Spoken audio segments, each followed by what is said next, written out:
Alors je me trouve devant Artopie qui est fermé depuis maintenant fin octobre, date du deuxième confinement, et je vais aller rencontrer Philippe. Philippe, salut. Bonjour Morane. Alors qu'est-ce qu'on fait aujourd'hui? Il n'y a pas grand chose à faire, on peut, si tu veux, on fait le tour. Ok, c'est parti. Donc là Philippe, on se trouve dans la grande salle d'exposition d'Artopie, vide. Qu'est-ce qui se passe d'habitude? Alors il se passe plein de choses normalement dans cette salle, donc effectivement il y a des artistes qui exposent, mais il y a aussi des gens qui viennent travailler. L'idée en ce moment à laquelle on réfléchit à Artopie, c'est d'avoir un espace de coworking, donc ça s'adresse à des artistes, mais aussi à n'importe quel entrepreneur. Donc là Philippe, on se trouve dans le théâtre d'Artopie. Qu'est-ce que ça te fait de le voir vide comme ça? C'est vrai que c'est pas souvent que ça arrive. Bon voilà, il se trouve qu'aujourd'hui il n'y a personne, mais à partir de la fin du mois, on va accueillir une compagnie en résidence. Et puis il y a l'atelier théâtre des enfants qui va redémarrer. L'atelier théâtre adulte, lui, il ne va pas pouvoir redémarrer, donc on va attendre que la situation sanitaire s'améliore pour pouvoir accueillir les amateurs.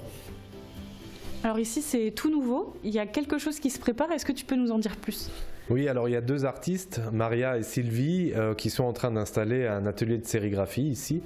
Donc voilà, on va pouvoir faire des impressions, il y a encore un peu de travaux à faire, un peu de plomberie.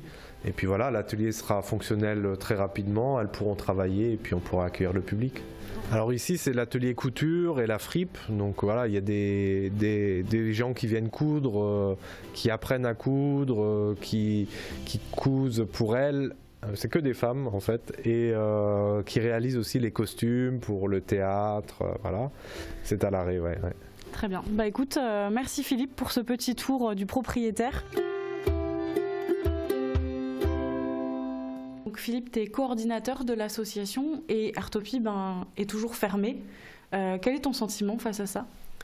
Ce qui est difficile pour nous, c'est de dire on prévoit les choses parce que le jour où ça réouvre, il faut qu'on soit prêt. Et donc on travaille, on prépare et on annule. Et donc ça, c'est quand même très difficile. Et je crois que pour tout le monde, en fait, c'est difficile, ouais. Et vous avez Artopie a reçu une subvention du département. Est-ce que ça couvre l'intégralité de vos frais? Non, bien sûr, parce que là, le département nous soutient dans cette situation difficile, mais les frais de fonctionnement, ils sont là, et nous, nos frais de fonctionnement, on les couvre par notre activité. Notre activité, elle consiste à accueillir du public, donc là, c'est très difficile. 2020 est difficile, et 2021 va s'annoncer très dur. Et justement, votre conseil d'administration s'est tenu ce samedi. Quelles sont les perspectives pour cette nouvelle année? Alors, pour l'instant, on n'en a pas vraiment de perspective, c'est-à-dire qu'on est un peu comme tout le monde, on attend de dire, qu'est-ce qui va se passer dans ces prochaines semaines, dans ces prochains mois. On est prêt à redémarrer l'activité dès que possible, mais pour l'instant, tout est en stand-by, voilà, on attend. Très bien. Écoute, merci beaucoup Philippe, et puis beaucoup de courage pour la suite des événements, et à très bientôt. Merci, et au plaisir.